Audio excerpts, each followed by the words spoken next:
The computer. There we go. Got it. Okay. All right. I can hear you. You can hear me. All righty. Good, good. That's always good. All Yes, that's right. handy.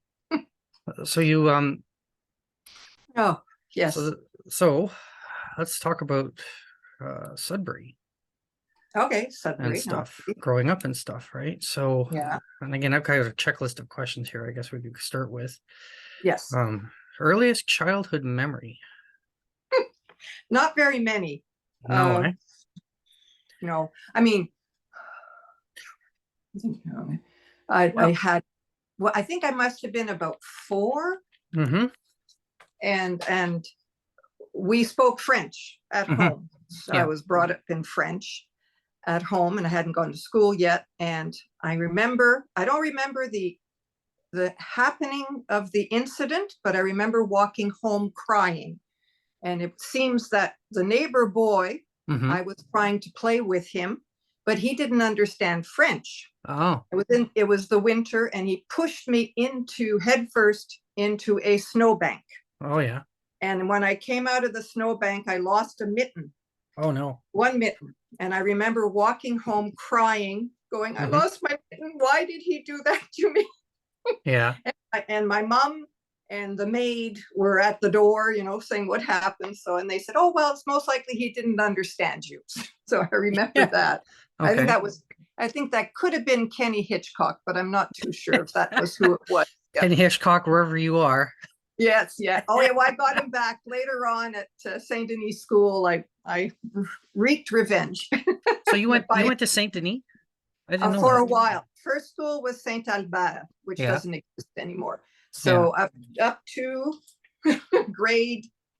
Okay, I'm not sure. I think it's up to grade 4 or grade 5. I was at Saint Albert.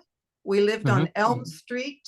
And maybe 1 year on Pine Street, because Dad sold the Elm Street house. Then we moved to Paris Street, so that was Saint Denis. Okay, let's go through the houses chronologically, right? Yeah. So the house that you started off in was, you said Elm Street? Yeah, 273 Elm Street. 273 Elm Street. Okay, what was that house like? Oh, it was lovely. Oh, yeah. It was gorgeous. I even went to visit it about 5 years ago. Yeah. So it was gorgeous. It was old, lots of doors, small rooms, typical house from the 1950s. Was it built in the 50s? No, it was older. So the person that has it now, she and her husband have a beauty salon barbershop in that house now. Oh yeah. And she said she looked up the history, and it might have been even built in the 1920s, if I remember well. It was brick, very solid. Had a basement, the kitchen, and lots of little rooms. So small room in the front, larger room to that side. I don't know where we ate our meals. There must have been a dining room somewhere. How many people were you in that house? So I was born there, and I left there. All right. Okay. Well, my question is, okay, back up a second. How many people were in that house with you? Oh gosh, no. So it was my grandfather. Yeah. Dad's dad, my dad, my mom, and at least one maid, maybe 2. That was it. Big house. We even had the maid. Well, later on, my nanny, the first nanny was there while I was from about 1 year old to 3 years old. Yeah. And then the second nanny, Françoise, I remember her, but the first nanny, I didn't remember her. Her name was Rose. They would live upstairs in the attic room. They had a lovely little room upstairs. Yeah. So there was an attic, the bedrooms. Yeah, the nannies lived in. So they got room and board as part of the job. Yeah, room and board. Yeah. I know Françoise used to go home to the flour mill area where her family lived on the weekends. Yeah. But all week she would live in. Oh yeah, it was room and board. And I found a 1921 census of Sudbury, and Dad was born at the end of 21. So Dad wasn't born yet. So it was his mom, his dad, the two sisters, 3 sisters, one died. 3 sisters and a servant was listed on the census and that was on Larch Street. On Larch Street. Large streets. That So was a dad long was time. born in, I think, 22, wasn't he? 21. 21, eh? Okay. Okay. Mhm. So he grew up in Oh, that house as well? yeah, he grew up on the Elm Street house, and he kept the Elm Street house, and he took care of his dad. Huh. Grandpa was already 75 years old when I came into the world. So Wow. they married very late. Dad's parents married in their late 30s. They were Yeah. 35 and 34 years old.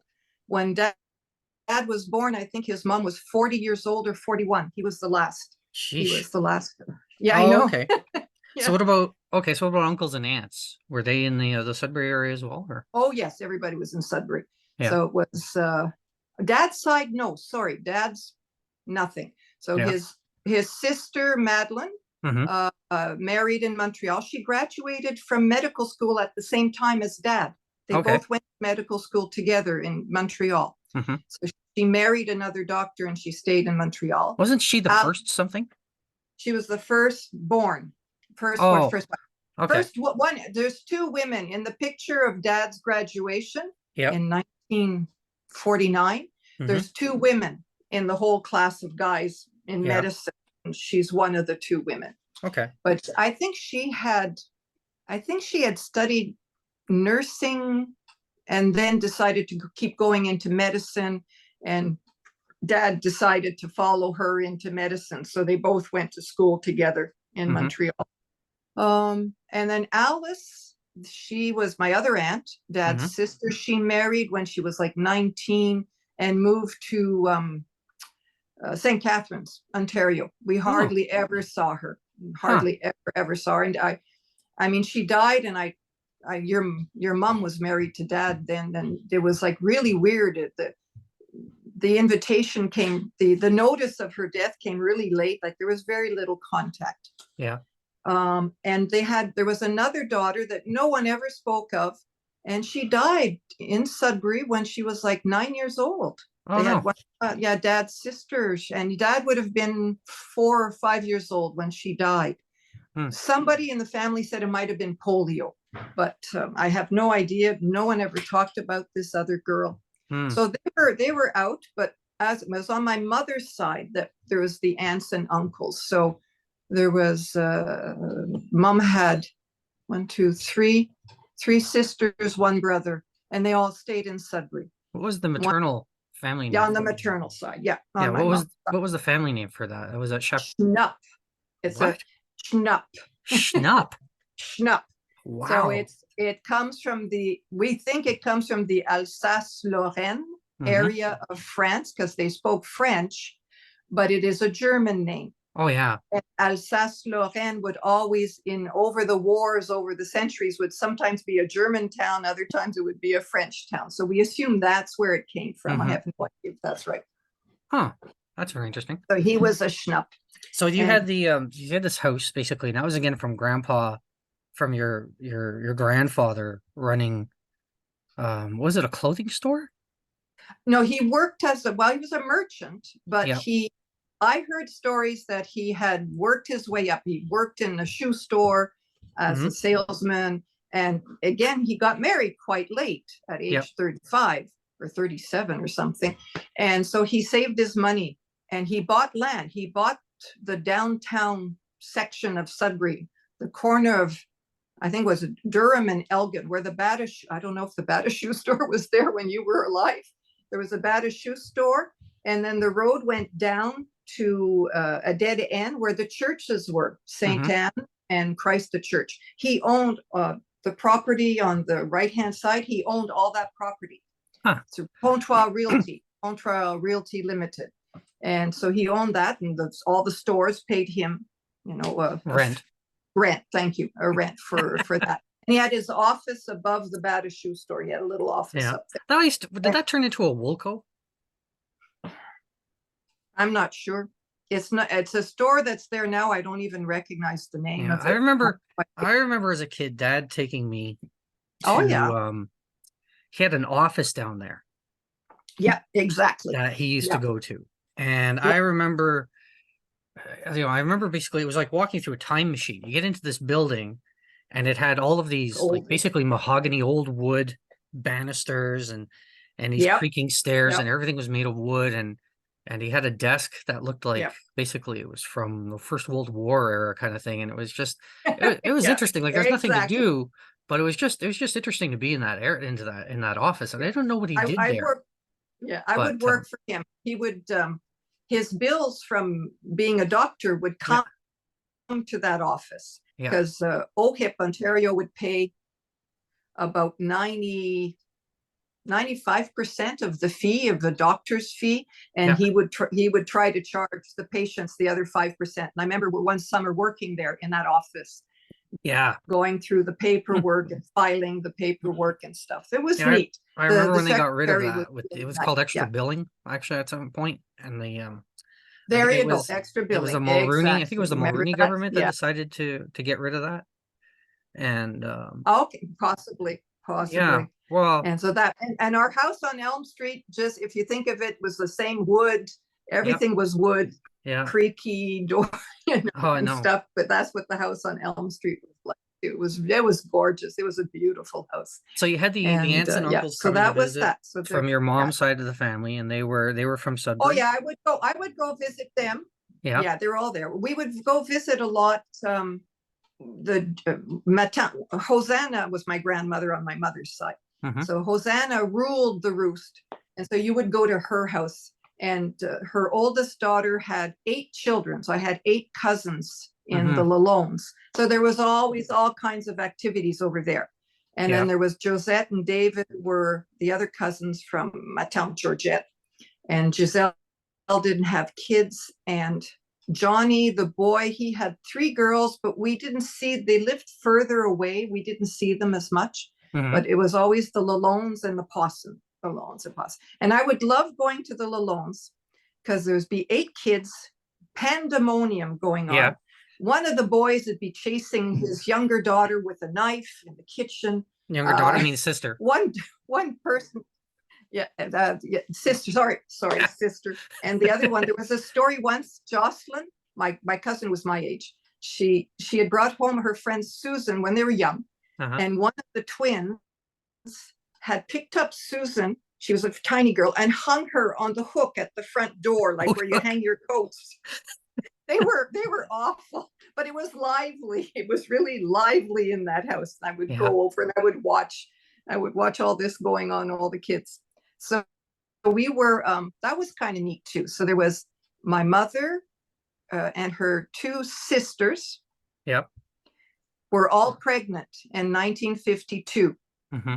And they had the 3 girls. I was born in February, Josette was born in April, and Jocelyn was born in July. So we 52. were all from all the 3 cousins we were all born in 1952, Hmm. and so we hung around a lot. And we're all the same age, type of thing, and there'd always be visiting and stuff like that. Yeah. The other thing I remember about the Lalondes was he was a miner, Uncle Bernard, and so not a lot of money and 8 kids. So so they would buy margarine, Yeah. and at home, Dad was very well off. We had butter, right? So I would go over there, and they would take out this package of plastic, which was white, completely white mass of fat in a plastic bag, and there was a little red color bubble in it. And if you squeezed it and you worked it, you gave the margarine a bit of color, so it looked a little bit more like butter. So I used to love doing that. I'd never seen this before. So I'd say, where's the and I would just work it. And I remember going home and saying, why don't we have margarine at home? They have margarine. I think I'd like margarine instead of butter. But no, it was just because it was cheaper. Yeah. Yeah. But I remember doing that. Oh, yes. And then they would do white bread with this kind of whitish margarine with white sugar on it. I Hmm. love that stuff too. We never did that at home. No way. That was over at the Lalondes. That was over at the Lalondes. Yeah. Did your There you go. mom cook, or was it? She cooked. Supposedly, I don't remember much of her Hmm. cooking, but supposedly she was a very good cook, and she enjoyed cooking. Hmm. She had. Uh, I have her. I bought cookbook of Betty Crocker cookbook that she used to use, and there's some, you can see her writing in there and a few of the recipes that she'd copied by hand and stuff. So I still have that somewhere. Okay. Yeah, so she supposed it was cook. Though they had the cook and the maids and stuff to help over in Elm Street. But when we moved out of Elm Street, no, there was no more maids, No no way. more nanny. No, no. Okay. It was So just was for so the grandpa. so when so the grandpa there when you guys moved out of that house, or was it basically a result No, of him passing away? he had gotten ill. He Yeah. had gotten ill. He had, I don't know if this is going to happen to you, but in the Comtois side of the family, coming from grandpa, and dad had it, and now I have it, is sneezing fits. So Mm-hmm. you'll start sneeze. Do you remember that when dad was, you Yeah. kids would say, blow your nose, dad, blow your nose. And he'd Yeah. sneeze and he'd sneeze and Yeah. he'd sneeze. And I do that now, now that I'm older. And blowing your nose does nothing. It Yeah. just, you have to sneeze for like a solid minute or two. It's almost like 2 minutes. It's really long. And Yeah. grandpa had that. Then grandpa also got Are you the gonna tell me hiccup. he died from sneezing? No, from hiccup. From hiccups. Hiccups? I don't, hiccups. He had hiccups, I was Really? told, for a solid year. Wow. Every day, every hour for a solid year. So they tried everything to stop. I don't know if they ever eventually stopped the hiccups, but he just got weaker and weaker. So he ended up in care in Ottawa, and that's where Huh. he passed away. Yeah, Huh. in Ottawa. He was about 84 years old when he passed away. So I think somewhere he was 75, maybe around age 80. He got too sick, to keep him at home. So they put him in care. And again, all And this is because of hiccups. well, I think it started with the hiccups. Really? All Wow. I remember is, because I mean, someone telling you, the man had hiccups for a whole year, you go, wow, I remember that. I'd never heard of that in my entire I know, neither did like I. that is like a literal first for me. I I mean, know. I you had, joke about it. I mean, I we think make I think the doctors didn't know what to do either. I think like yeah. when Dad was telling me this, he was like stumped. He says, we tried everything. We didn't know where it was coming You would from, have what happened. thought like a muscle relaxant or something would have.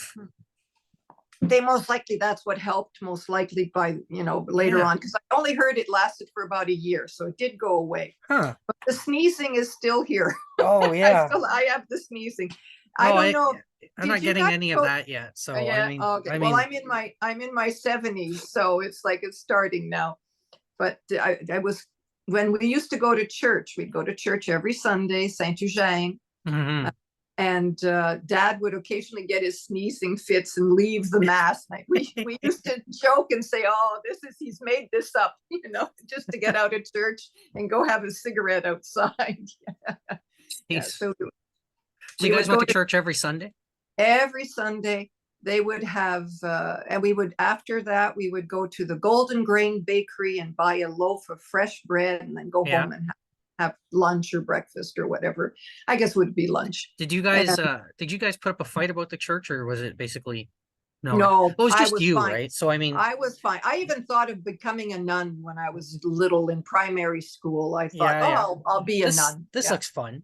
Yeah, it was, I mean, I would go and pray. I would do Lent, and we would go to church every morning during Lent on the way to school. I'd go to church and then go to school at Saint Yeah. Albert, at Saint Eugene. So quite, yeah. The only other thing I got out of was my allergies. So supposedly I had allergies from the day I was born. I'm exaggerating, but I had lots of allergies, Yeah. and to food. So I was like, even at age 4, I was still eating some baby foods because they didn't know what else to feed me, and they knew these were safe and stuff. So I never, and being an only child, I was never forced to eat what was being prepared, but they did. Every Friday, Mom and Dad would have fish. Every Friday supper was fish, according to the Catholic Church. Mm-hmm. And I never ate fish because I went, oh, yuck, it's fish, type of thing.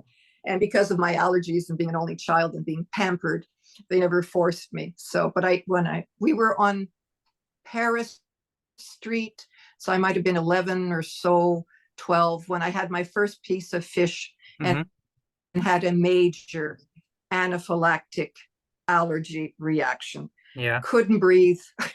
Yeah, couldn't. And Dad had epinephrine in his case at home, so I didn't have to go to the hospital. He gave me the shot at home, but I was all swollen. The Oh, whole geez. face was gone, and the breathing was labored. Yeah, otherwise. But I again, they don't happen fast. My allergies, fortunately, is like I have It's time. gradual. I had a yeah, I had a funny taste. I said, "Can I leave the table?" I said, "I'm not, I'm finished." And the fish was good. I actually Hmm. enjoyed it. The piece I ate, I thought it was really good. I said, "Oh, I'm not feeling great." I said, "I'll go downstairs." And then about 5 minutes later, the breathing and the lips were all swollen. So I came back upstairs and they said, "I'm having a problem." Yeah. Yeah, so they knew that. But I had all kinds of skin problems and boils when I was a kid, and lots of allergies and sensitivities. Yeah. So again, I got pampered. I got a lot of attention. So so you're at the first house and then you moved to the second house. Yeah, Was the first second time. house like a downgrade Yeah, in terms of size and everything like that? I think it. And that was just you and dad, Oh just God, dad and good, mom. good Lord, it was a real my dad, yeah, real downgrade.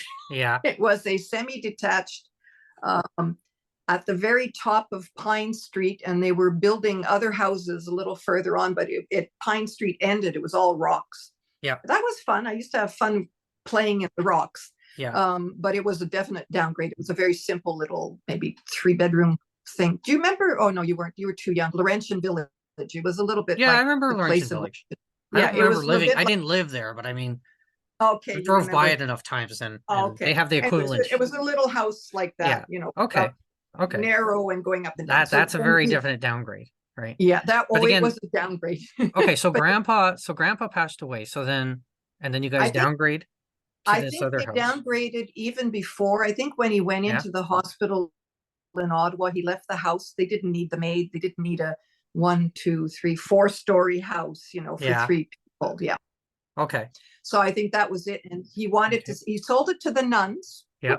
The nuns bought the and then went to Pine Street. And there, 1 year, maybe 2 years Hmm. at the most. And then we ended up on Paris Street, which was a beautiful house also. God, that Ah, house was okay. nice. So Oh, the oh, small very house is nice. kind of intermediary while you get Yeah, back on yeah. your feet And then and we get went your to stuff sorted out. Village. Yeah, Yeah, it's funny how that yeah, that happens a lot, yeah. Well, you know. you got to move fast, I guess, Yeah. and maybe you haven't found something that you really like Yeah. yet. So And then you get you your move. well, Yeah. I think dad at one point told me about the fact that he absolutely hated the business management Oh no, aspect of he never liked it. Yes, you're never right. liked it at all, right? So, and I Yeah. remember him telling me, it's not often your dad would talk about one of his regrets, but I mean, I remember him saying one of his biggest regrets is that he didn't actually keep up with the finance stuff and then Yeah. just let it just squander away, Yeah. right? And I don't Yeah. think squander, like I don't think he meant that he wasted it, but No, no, but but he could have done he better. could Yeah. have. Oh, yeah. I mean, I remember him basically talking about this. He says we could have done so much better if I'd Oh yeah. actually Well, he told me his gave a dad. crap. Yeah, Yeah, his dad, grandpa, told him, if you come into the business, Bernard, yeah, you could be a millionaire. He was that close to being a millionaire yeah. in the business, in the comptoir realty. Hmm. And dad said, oh, being a teenager, nah, Yeah, money doesn't interest me, blah, blah, blah, blah, But like yeah. you said, he said it to me too. He kind of regretted that. Yeah, that was it. So he wasn't that great with money. He was okay, and he worked hard. He worked very hard at his job, but he wasn't always he spent money. He liked to spend his money. Yeah. Yes, that was it. And he wasn't sure about medicine. Supposedly he hemmed and hawed a lot about, what should I do with my life? But finally medicine Well, was he good. he told me at Good to one him. point he almost flunked out of his first year, Yeah, and he yeah. had to he Oh, had to beg and plead on his hands and knees basically for them to let him to let him back in. continue to Oh, he take him back. partied. Yeah, he used to tell you, think he told me things they would sneak out at night from the residence Yeah. and when they're not supposed to and go party. And again, Ottawa in those years, you couldn't party very much. It was No. dull. It was a Yeah. dull city. But Yeah. somehow he found a way. Yeah, somehow he found a way. Yeah. Exactly. This is it. Yeah, they'd have friends, and I guess they'd go buy a Mickey of something to drink Hmm. or whatever, yeah, and just have fun together. Yeah, yeah, that's true. Oh well, I didn't know that. He almost flunked out on his first year. I didn't know Oh that. yeah. I Yeah, think it was yeah. yeah, I think he was basically talking about I guess it was run by priests. Oh I yeah, remember. yeah, yeah, Oh, I yeah, yeah. remember he yeah, told me Mm, it was the most convincing he ever had to be in his entire life. He said don't be it yet. Don't to be a priest. well, no. Basically, to get this priest to let him stay in the program. Oh yeah, okay. Had you had Yeah, to be the most convincing yet yeah, to talk to the priest. Yeah. extremely. Oh Okay. yeah. So apparently, So, yeah, apparently, I my learned my some lessons from school, that.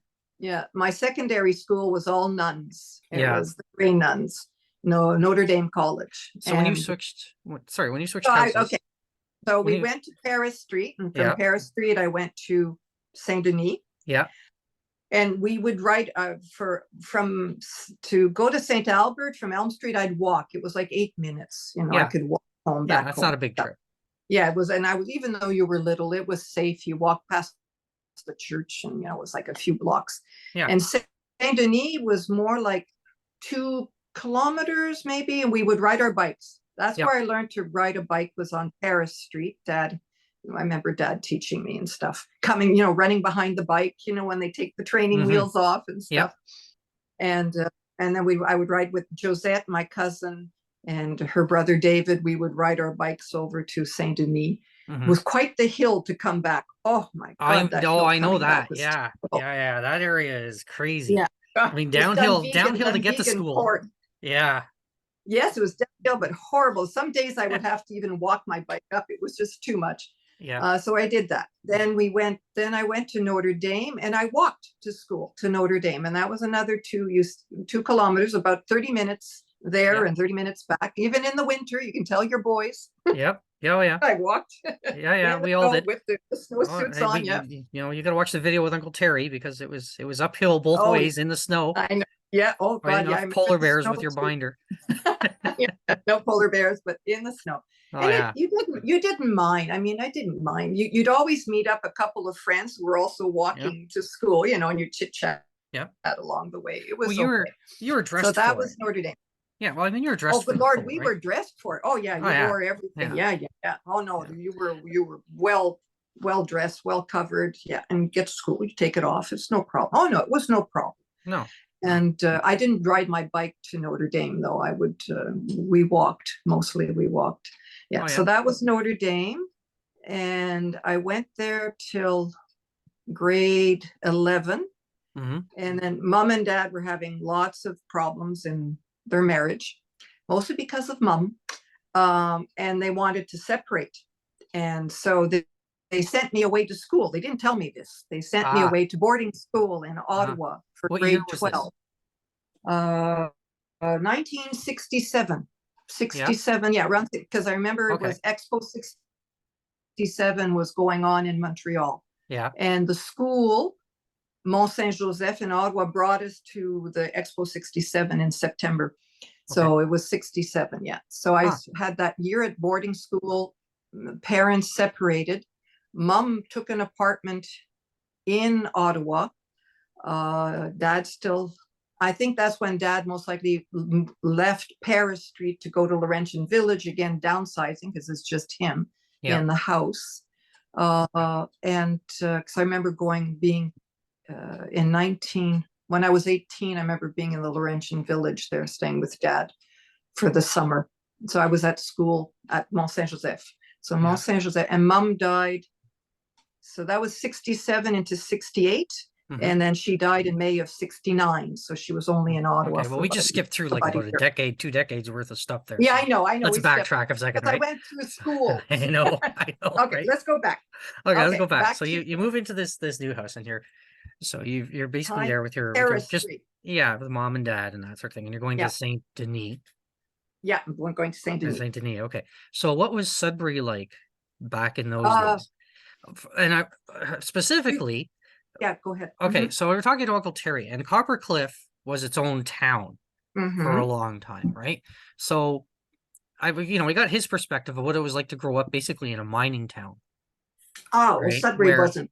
Yeah. No, Sudbury wasn't a mining town, right? But I mean, but you had a kind of like an economy there that was basically revolved around Inco employees, and and then all of these services set up basically just to service these people who worked in the mine, right? Yeah. So what was Sudbury's relationship to that?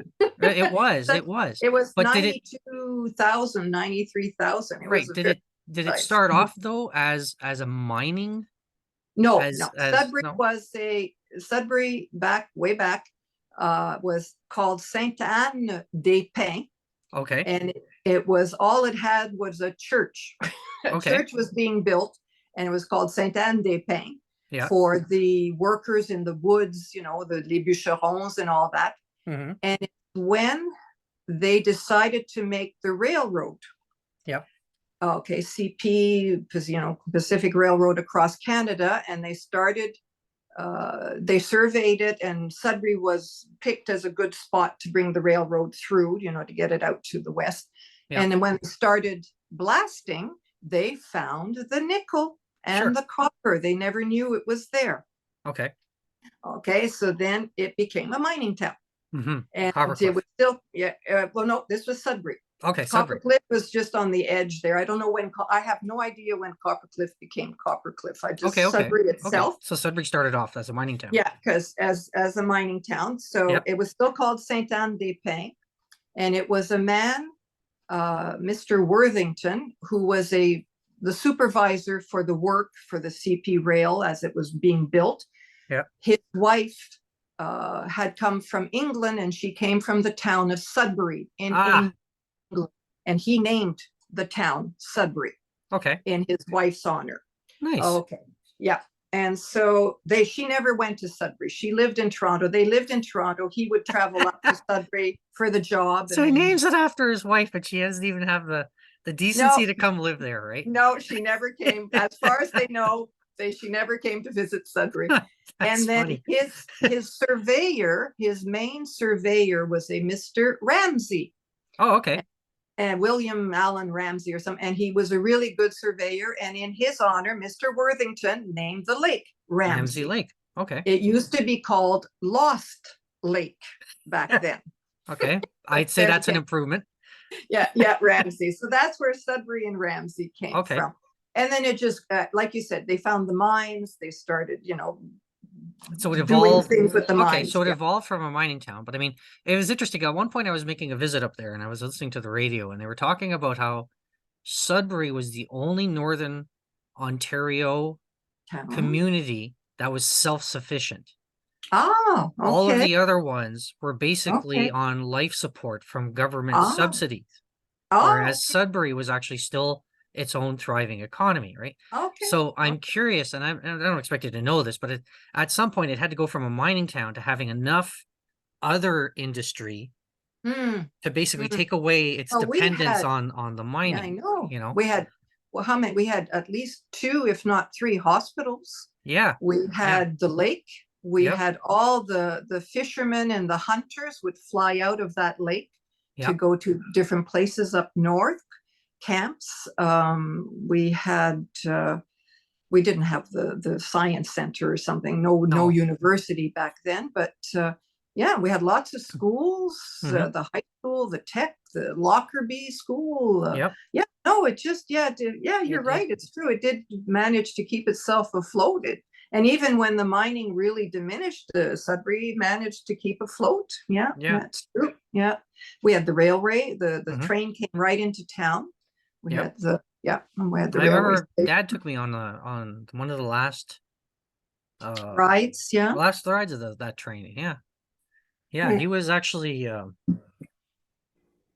was funny. He was actually I wouldn't say emotional, but he was it was interesting. He was I guess he basically had some sort of connection to those trains. Yeah, I think so. Yeah, well, there's not much to do in Sudbury back then. He loved to hunt. He would go hunting. Deer, moose, and he would fly out of Lake Ramsey. And when we lived on Paris Street, we were practically in Lake Ramsey. We were stuck on the Bell Park. So we were really, really close. So that was a place to go and hang out and stuff. And I learned to swim there and so on and skate. We would skate on Lake Ramsey in the winter. And I took sailing lessons off of Lake Ramsey too one summer, stuff like that. So we were very close when we were on Paris Street. That was again, nice location. So what were, sorry, I keep interrupting you. No problem. Go ahead. Again, what were the holidays like? I mean, we were talking about skating and that sort of thing. So you had the Christmases, and I mean, was there basically kind of Was there a contrast between the Christmases in the first house and then Christmases in the second house, Christmases No, in the third house, that sort of thing?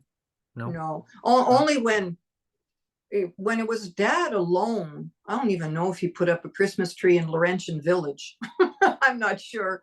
But when I was, they would always do a Christmas. It was my grandmother, Dad's mom died when I was, I thought it was when I was in 1952, but her grave site says 1953. So, because Dad said, oh, it was going to be, she died just before Christmas, like 2 weeks before Christmas, and they weren't going to do a Christmas. Oh. But because of me, I was a little 1.5-year-old, they did a Christmas. There's a big tree. There's a picture of me by the big tree and stuff. So we always had trees, except I don't think on Laurentian Village. I don't think so. And then when you kids came along, and Judy, there are lots of Christmas trees and lots of gifts and stuff. Oh yeah. Dad would love Christmas. He would buy, I mean, buy and buy and buy and buy stuff like crazy. He even bought me those little car racing sets, you know, with the tracks that went around on the ground. Yeah. He played with it more than I did, but he bought it for me for Christmas. little How old were you when for that? Oh God, that was Paris Street. So 9, 10, 10, 11, something like that. Yeah. So he always loved gadgets and things. So he was the life of the party. But so Christmases were great. We always had animals around in the house, even though I was allergic. We always had animals. What else? And summertime, we would go away. I remember going to Killarney Lodge with Dad for like vacation. I remember that was before I ate my first fish too. I was a bit younger. What else? We went to Santa's Village there in Ontario one summer. There's pictures. I don't remember it, but there's pictures of me, my mom, and Dad. Well, Dad was taking the pictures, so he's not in the pictures. What else did we do? Oh, we went to Haiti once. Haiti, really? Haiti, because there's a doctor, Raoul Hippolyte, was a very good friend of Dad, a doctor at the hospital, and he was Haitian, and he married a Canadian woman, and they had like four kids. So we went with them, and I was about 9. We were thinking 1962, 1963. So we went to Haiti and stayed at a hotel and visited his family. That was a lovely trip, and I almost died. So I was in. I almost died. They didn't think I was going to survive. I got sunstroke. Oh no! I was in the swimming pool every single day, high noon. Yeah. Heavy sun. Nobody told me. I mean, I'm a little kid. I'm having fun. They didn't even think about it either. And I went into delirium, maybe even a coma. I can't remember. And I had 105 temperature. Holy smokes. They thought I wasn't going to make it. They said, oh, we were so worried. Yeah, but I came out of it. I'm here. And I made it home. I heard that happened to Dad on a trip to Florida too. Okay. Where he got heat stroke. Yeah. They didn't, like back in those years, there was no hole in the ozone layer over the country. There was no problem with sun and cancer and skin cancer when I was growing up. It didn't even appear on their radar. And I remember going out and getting burnt in the summertime, and I would peel, you'd peel the skin off. You'd peel the skin off. Dad and Mom had put Noxzema cream on me and stuff like that. And I'm going, why didn't they think about putting protection cream before I went out to play? But no, it didn't even occur to them back then. It's only later on the ozone got holes in it, and now the rays were more dangerous. But Dad would, so I can see Dad getting heat stroke as well. Yes, exactly, because it didn't even occur to people that it was a danger. Yeah, this kind of thing. So that was that. So we went to Haiti. What else did we do? I remember I was really young. I remember vaguely a little trip to Chicago. No idea why. I think it was Chicago. I'm not too sure. All I remember is being very scared because all the crowds were Black people, and I had never seen a Black person in my whole life, and there was hundreds of them, and I remember hanging on to my mom's leg and going, oh my God. So I remember that. So we did little trip. We did the horseback riding. We would do that a lot in the summer. mom, dad, and I, and sometimes the other cousins would come. What else? We would just, as kids, we would just hang out with each other. There was, we'd go bike riding. Dad had bought a piece of land off Lake Ramsey, kind of in front of what the university, Laurentian University is now. Yep. It was just empty land with trees and bushes and stuff. But we would take our bikes there and we could go swimming. Oh, okay. We'd be able to, we called it the point. We'd be able to dive off or walk into the water as much. And we'd pick blueberries, wild blueberries there and stuff, and get bitten by the mosquitoes and the black flies. Yes. But so, and there was a lot of, I know one cousin, the Pawsons, they had a cottage. So we would, they'd invite us, the family, mom, dad, and I, to the cottage for a week or two in the summer and stuff like that. Yeah. And as kids, we would hang out with each other. There would be go for bike rides, and then you'd end up at somebody's house. Yes. There was no clubs, or, well, again, at that age, you didn't go to bars or anything, that kind of stuff. But you would end up at somebody's house in their basement and having fun, listening to music, and I don't know, talking about nothing. Where's the farthest you've gone on your bike when you were a kid? God, do you think? I don't know. Well, we'd be out for hours, though. Yeah. Oh, yeah. I know. Yeah, I know we could travel. I don't know. I mean, the rule is come home when the sun goes down.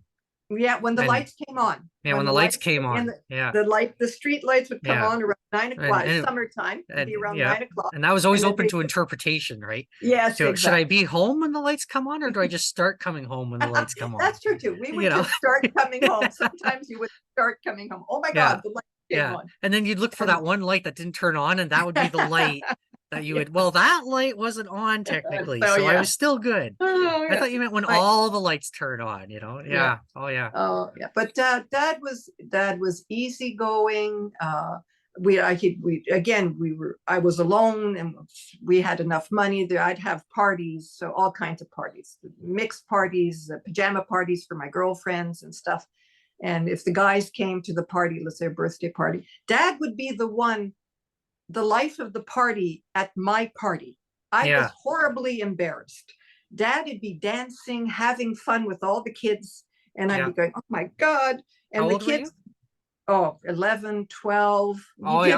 He did it my whole life. Till 18. He'd be the life of the party. And everybody, oh, your dad is so cool. He's so neat. He's easy to get along with. Yes. So that was true. That was true. Not too many rules or regulations, just a few. Okay. So was your mom the rule maker? She wasn't around enough. No way. Yeah. What was she doing? She had studied to be a teacher. I think she did some teaching. Yeah. Before marriage. She was a model. Okay. She was in modeling. She and her sisters would model for stores downtown Sudbury when they were in their teens and early 20s. She was in the Red Cross Corps. I have a picture of her from the newspaper article. Okay. With her sister Georgette and Giselle, and the other sister Giselle. And then she was just a housewife, just taking care of the house and stuff and cooking and whatever. And Dad there was always parties for Dad and the fellow doctors and galas and whatever. So could she dress? Oh God, she dressed well. Oh God, she dressed really well. And she ran a store for a while. She did the Stork Shop. So for pregnancy, and she had other dresses in there. And we as little girls, 10, 11 years old, after school, we'd go hang out at the Stork Shop there, which was in the same section where Dad owned that piece of land. It was in the Concours Realty stuff. Okay. Yeah, she had a shop in there. But she had problems, addiction problems, and they were constantly trying to get her to stop drinking and stuff, and it just didn't work. You have to want to. I think she wanted to. I think it was just she just couldn't handle it. It's like a need, right? An addiction is like a real need. And I think she was alone a lot. Like Dad was gone to do his anesthesiology from about 53 to 57, something like that. In Ottawa? 57, in Montreal. In Montreal, okay. And I was born. So, I mean, she couldn't be in, two places. So I know there's a picture of me around the age of 5 or 6 in Montreal. But I don't think, if I started school, she couldn't be in Montreal with Dad. So she was alone a lot. I think that, and maybe a bit of depression. And, then you start, and you drank and you smoked at all these parties back then in the 1960s, so she just got hooked. And her brother did too. Her brother had the same problem. What year did she pass? 1969. She 69. was 40. She was 45 years old. How old were you? I was 17. Okay. Yeah. Okay. Yeah. So that was that. So she was in and out and stuff. But Dad was my constant. He was my rock. And that was I had a good dad. That helped. Yes. Okay. Okay. So you're going through elementary school, and you're getting, and then you get into high school. Right? Yeah. And Notre Dame. What was it like with Notre Dame? So that was all nuns. All nuns, all girls, and in uniform. And in a uniform. Yeah. Well, Jennifer went there, if I remember right. Okay. It did become with boys now. It's actually, they took in the Sacré-Cœur boys. Yeah. So that college Notre Dame is mixed, but they still have to wear a uniform. I was reading it online. I was trying to see if it still existed, and it does. Yeah. So, and the principal in my first years there, the principal was my great aunt. She's a nun. Yeah. She was the sister of my mother's mother. So my great aunt Hosanna. So her name, I can't remember I think her name was Corinne or Corina or something like that. I can't remember now, but I don't even remember what her name was as a nun, because they change their names when they're nuns. How are the nuns in terms of? Oh, some were very nice. Some were horrible. Yeah. So just like any other school. Any other school, yeah. Some could be very strict. I remember I don't know which year it was, grade 9, grade 10, and we're in a math class or a history class, and the nun is giving us a lecture about not wearing short sleeves for the summer, or not wearing sleeveless tops in the summer, because that would entice the boys to sex. Okay. And I remember sitting there first going, this is a math class. Why the hell are you talking about boys? And second of all, why don't the boys take responsibility here? If they're having urges, they should do something and go away. Why do I have to be the one controlling everybody's urges? I remember thinking that too. Oh God. So that was one of those strict nuns, religion, blah, blah, blah, blah, and stuff. Yeah. But some were very good. I know, like the phys ed teacher nun, she was really cool and stuff like that. Yeah. So they were okay. I didn't mind. I enjoyed being with girls and not having the boys around in the classroom. I thought that was good. My cousins all went to high school. Yeah. And in those years, Notre Dame was private. So Dad would have to pay out of pocket. There was no government money for secondary in French in Sudbury at that time. That's changed now. Yeah. So the other ones, some of them just couldn't afford it. And my cousin Josette simply didn't want to be in that school. She wanted to be with the boys. So if we back up a bit, was Saint Denis also run by nuns and priests? There was one nun in grade Sœur Paul. I remember in grade so I skipped one grade, so I went from grade 6 to grade 8. So I think I had Sœur Paul in grade 8. Okay. Yeah. Okay. Yeah. So there was one, but it was mostly lay teachers at Saint Denis. Saint Albert had nuns. Yeah, I remember that too. And Saint Albert, if I'm not wrong, it was half of the school was maybe English Catholic and the other half was French Catholic. And I know at recess there was a rule from the nuns: we couldn't go and talk to the English kids. And I remember thinking that that was weird. Yeah. I'm going, what's wrong with these boys, with these kids, with these children? I said, are they all going to hell because they speak English? I was like, I couldn't figure it out. When I went there, the nuns were running the daycare, like kindergarten and junior kindergarten.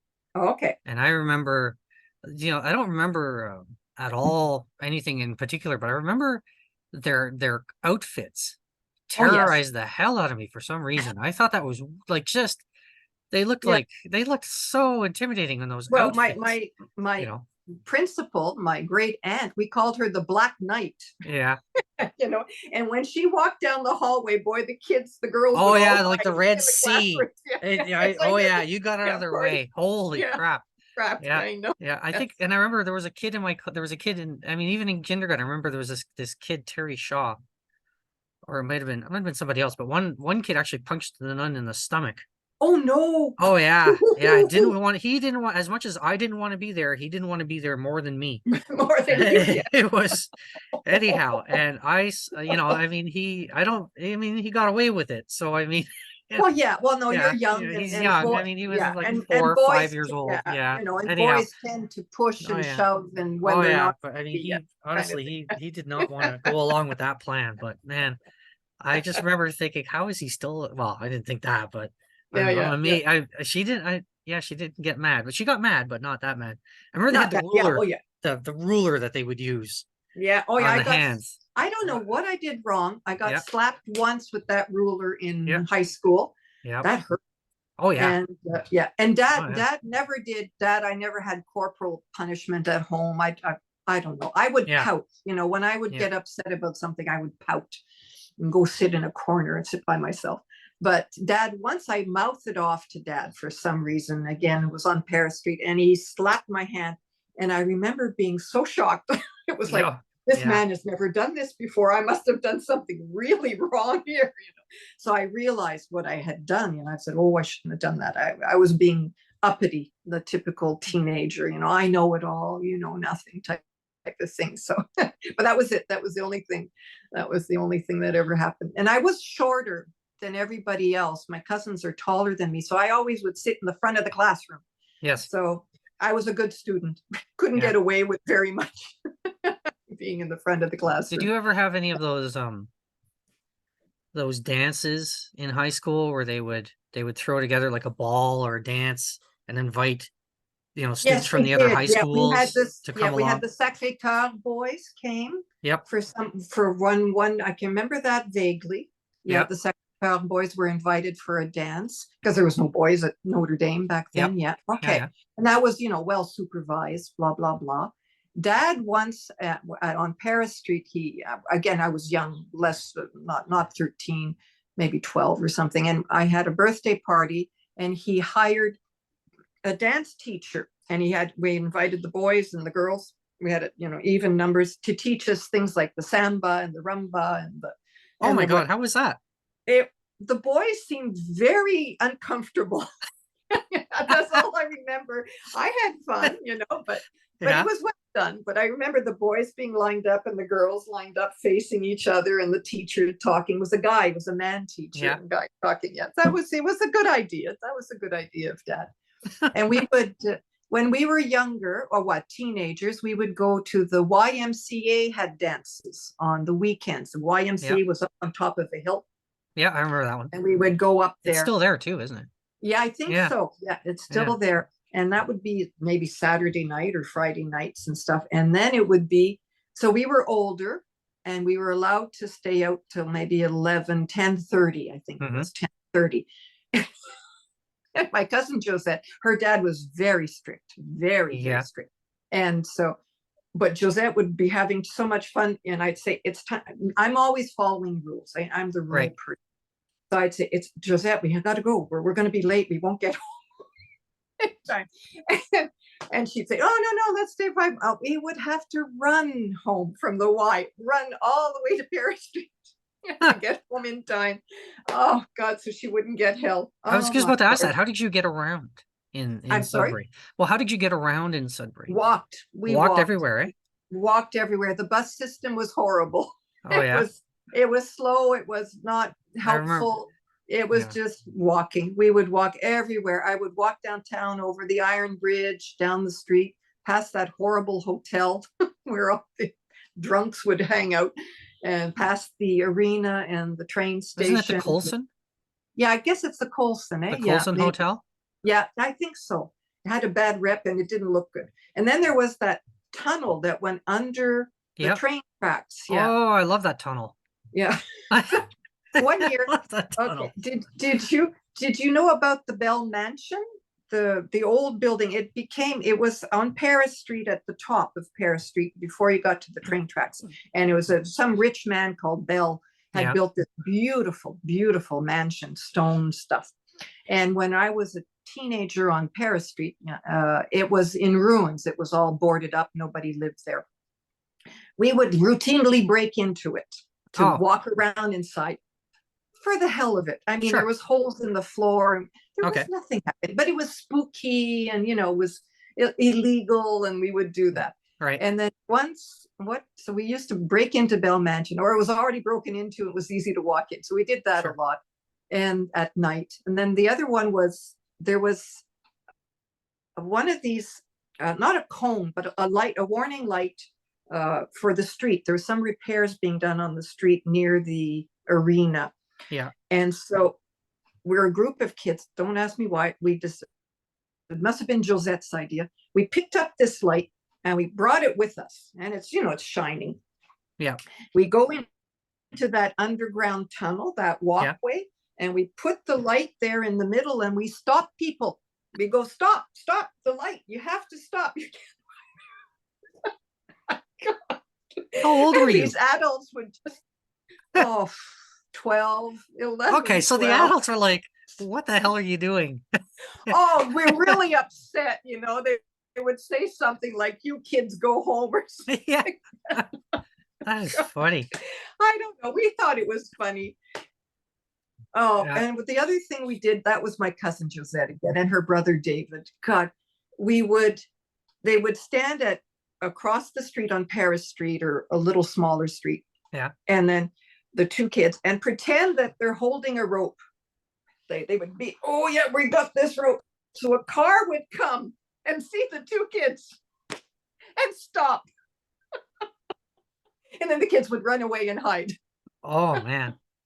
Oh well, that's not too bad. That's not too bad. That's good though. I like that one. That's a good one. Yeah, that one was good. That was good. And the light was fun.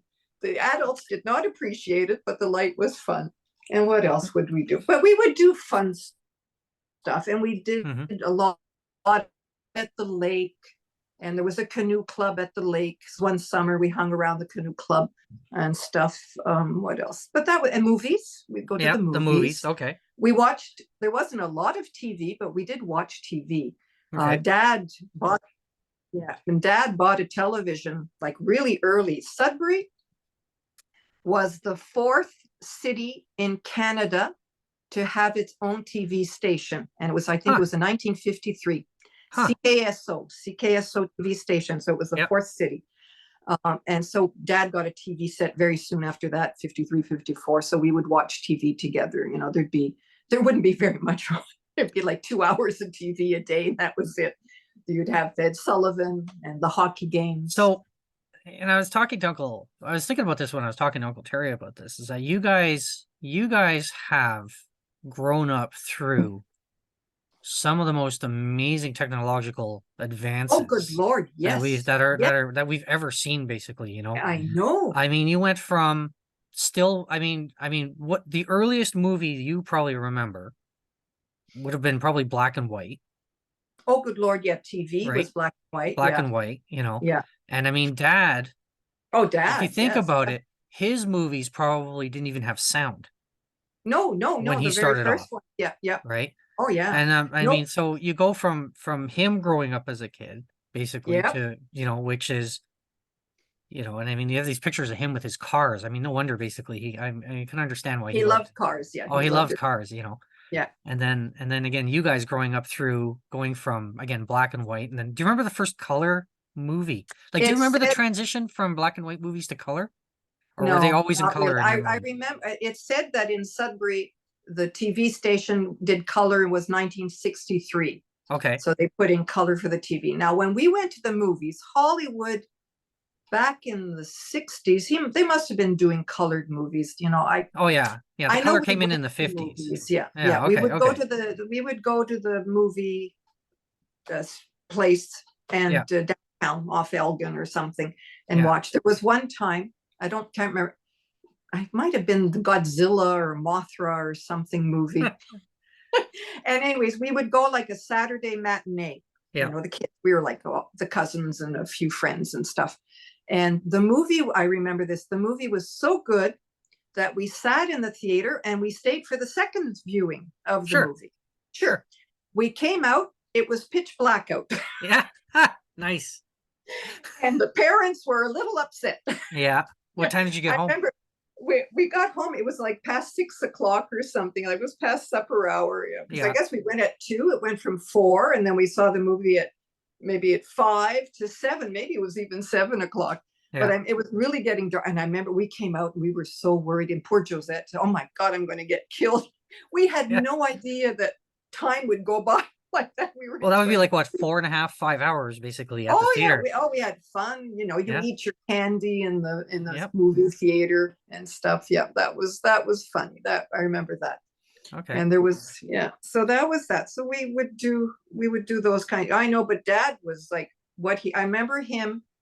Which year would that have been? 69 was the moon landing in July of 69. I wasn't interested in the moon landing. I mean, what the hell did that have to do with whatever I was? A 17-year-old who wanted to listen to the Beatles and go out dancing, you know. But Dad was just amazed by that moon landing. And he stayed up late and he said, come on, Lise. He says, we got to watch this. We're going to see them land on the moon. Yeah, look, Lise, history. History. You know, I think I did sit with him a while and watched it a little bit. And I said, okay, Dad, I'm going to go to bed now or something. You know, it just didn't interest me at all. So, but that was, I mean, just all the changes he would have seen, you know, even all the way up to cell phones. He would have, even the cell phones were there. I mean, the pager. I remember his first pagers that he would bring home for work. Were the size basically of a dictionary. They must have been big. You didn't carry it. You put it on the table on the desk near the phone. And when it went off, it sounded like a train going through the house.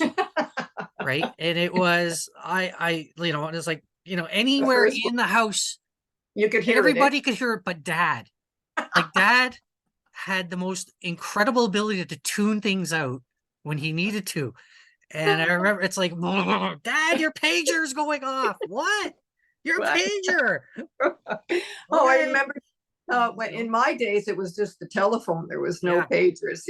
And there was one night or early morning, the phone is ringing and ringing. And like you said, Dad just ignoring it. I get up. I go and I wake him up in bed. I said, the phone's ringing, answer it. You know. Okay, so he answers it. Oh, hospital. He hangs up and he goes back to sleep. I go to I come out of my bedroom because I expect him to get up and get dressed. They're calling him from the hospital. And he said, I said, Dad, aren't you supposed to go to the hospital? And he says, oh, it's just a delivery. She's having a baby. They think they might need me. And I'm going, Dad, they need you. Get up.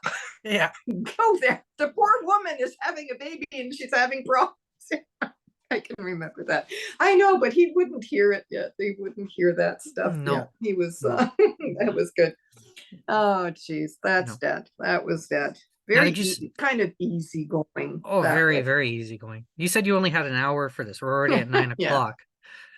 Well, pretty much. Yes, we're just past a little bit. Okay, sounds good. Did you want to cover some of your stuff? We did. We can do this again next weekend if you like, or sometime after that.